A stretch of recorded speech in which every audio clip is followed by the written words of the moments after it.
প্রতিদিনই শহরের প্রায় ১৫০ টন বর্জ্য স্তূপ আকারে ফেলে রাখা হয় খোলা আকাশের নিচে কিংবা আশপাশের সড়কে। না আছে ঢেকে রাখার ব্যবস্থা, না আছে আধুনিক বর্জ্য পরিশোধনাগার। ফলে ভাগাড়ে রূপ নিচ্ছে ব্রাহ্মণবাড়িয়া পৌরসভা। উৎকট গন্ধে দম যায় যায় অবস্থা। হুমকির মুখে স্থানীয়দের জনজীবন। ব্রাহ্মণবাড়িয়া থেকে আজিজুর রহমান পায়েলের তথ্যছবিতে জানাচ্ছেন ইমরুল কায়েস। ডাম্পিং এর নামে এভাবেই প্রতিনিয়ত বর্জ্য স্তূপ করে রাখা হচ্ছে খোলা আকাশের নিচে আঞ্চলিক সড়কের পাশে। এই চিত্র ব্রাহ্মণবাড়িয়ার ১৫০ বছরের পুরাতন পৌর এলাকার। বিস্তীর্ণ জায়গা জুড়ে এভাবে ফেলে রাখা হয়েছে বর্জ্য। এতে পুরো এলাকা রূপ নিয়েছে ভাগাড়ে। জেলা শহরের বাসাবাড়ি, হাসপাতাল, ক্লিনিক ও হোটেল রেস্তোরাঁর প্রায় ১৫০ টন বর্জ্য প্রতিদিনই ফেলা হচ্ছে। বর্জ্য ব্যবস্থাপনায় শহরের ছয়বাড়িয়া এলাকার ৩ একর জায়গায় ডাম্পিং স্টেশন তৈরি করলেও গেল এক যুগে এখনো আলোর মুখ দেখেনি আধুনিক বর্জ্য পরিশোধনাগার। এতে প্রতিনিয়তই বৃদ্ধি পাচ্ছে বর্জ্যের পরিমাণ।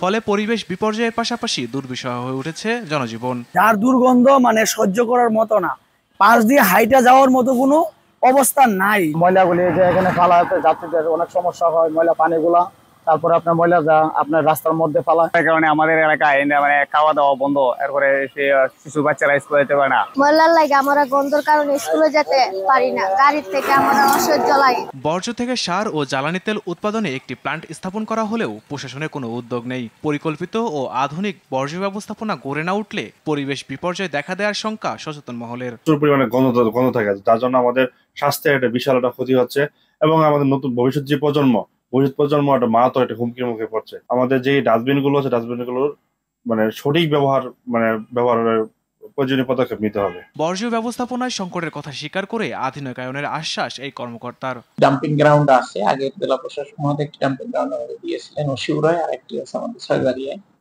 এর সাথে সাথে আমরা আরো একটা ডাম্পিং গ্রাউন্ড নেওয়ার জন্য আমরা চেষ্টা চালাচ্ছি, যে জমি ক্রয়ের কাজ প্রক্রিয়াধীন রয়েছে।